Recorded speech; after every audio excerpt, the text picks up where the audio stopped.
Gate of the fantasy baseball season. He has a few hitters I would look to buy low and trade for this week. The first guy is Bryce Harper of the Philadelphia Phillies. So Harper, he just went on the injured list a couple days ago. Was Harper with a forearm strain here? So Harper, it's been a decent season for him so far this year in terms of batting average at 274, which is pretty good. The power numbers: 7 home runs, 13 RBIs, 25 runs scored, 4 stolen bases he gave you, and a 395 batting average. The only troubling thing for Harper was the 13 RBIs, and in the last 2 weeks before he went down with the injury, 5 for 31 he was, with 2 RBIs and a run scored. So right here, Harper owners, they obviously took him in the early rounds of their fantasy drafts, first to the third round range.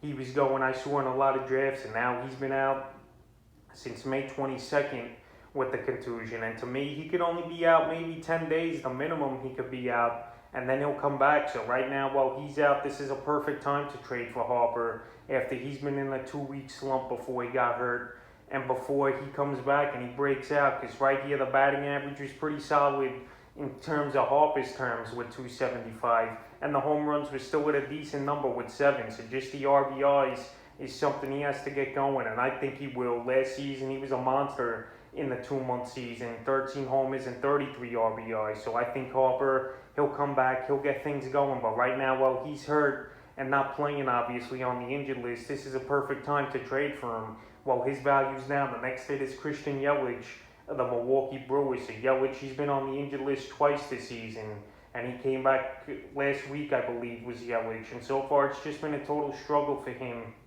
this season, and that back injury is definitely no joke. Once that back goes, we've seen it over the years with players like Don Mattingly and David Wright. Once it goes that back, you're pretty much finished. So that's something to keep an eye on with Yelich. And so far this season, it's been a lackluster season. Even though 56 at-bats he's only had so far, with 1 home run, 4 RBIs, 10 runs scored, a 250 batting average for Yelich, and a 382 on base. So right here, the only production is pretty much his on-base percentage, and the power hasn't been there, even though, like I mentioned, it's only 56 at-bats in the last couple weeks for Yelich since he returned. 2 for 22, 1 home run, 3 RBIs with an awful low 91 batting average and a 260 on base. So Yelich in most fantasy leagues was late first, early second round. And right now, with the injuries throughout the season and the bad production, he's not putting up any of those numbers. And right now, if I'll go to a Yelich owner in my league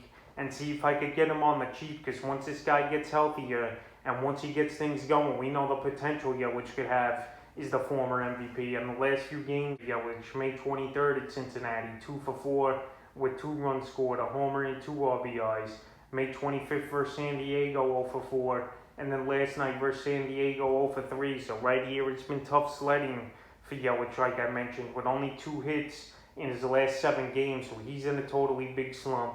And right now, I believe you could definitely get him on the cheap, especially with the bad numbers and the injury concerns so far this season. And next hit is Mookie Betts of the Los Angeles Dodgers. So Mookie Betts, it's been a tough season so far for Betts, who won in the top 4 or 5 overall in most fantasy drafts this offseason coming into the year. And so far this season for Betts, a lackluster season for him as well. 5 home runs, 17 RBIs, 5 stolen bases, a 247 batting average, a 359 on base, and 26 runs scored. So right now, the way I look at things, Betts' home runs are definitely low for 2 months into the season with only 5. The batting average, 247, it's bad, but it's not totally bad. But the on-base is pretty solid still at 360. And his strikeout rate's pretty good as well, with only 30 strikeouts in 162 at-bats. So I think Mookie Betts, he's just in a slump, but he's still putting the ball in play. So I think it's a good sign, and I think he's going to break out any time now is Mookie Betts. It's just a slump for him. He's still hitting the baseball and making contact, and he's just got to make better contact and find the holes here, which I think he will, and the power definitely will come as it gets warmer out. So the last few games here for Betts: May 19th versus Arizona, 1 for 4 with an RBI. May 20th, 0 for 4. May 21st at San Francisco, 2 for 4 with a run. May 22nd in San Francisco, and 23rd, he was banged up and he didn't play in those ball games. Then May 25th at Houston, 0 for 3 with a run and an RBI. And then yesterday at Houston, 0 for 4. So right now, while he's in a bad slump and his value is probably the lowest it's going to be all season. This is definitely a time to go out there and try to make a deal for Mookie Betts, and you definitely don't have to give up a lot like you would have been early in the season, in my opinion, to get him. So go out there and try to make a deal for Betts this week. The next guy is Eugenio Suarez of the Cincinnati Reds. So Eugenio Suarez this season, I think the struggles due to him moving from third to shortstop. It's a whole different animal. And right now it's been a struggle this season for Suarez. So far in the year, 10 home runs though, 24 RBIs, 24 runs scored, an awful 149 batting average, and a 226 on base percentage.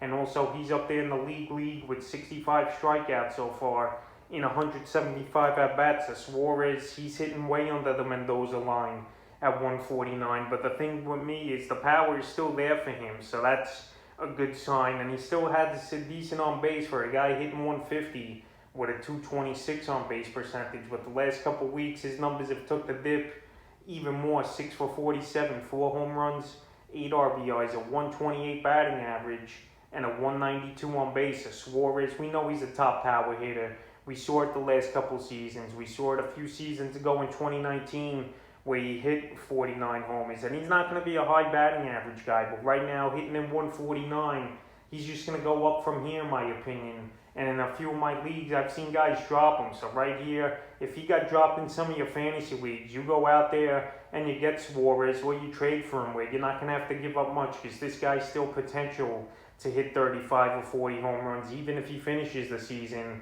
with a 200 to 210 batting average, you're still going to take that power and those runs driven in here for Suarez. So the last few games here for Suarez, May 21st versus Milwaukee, 0 for 3 with a run.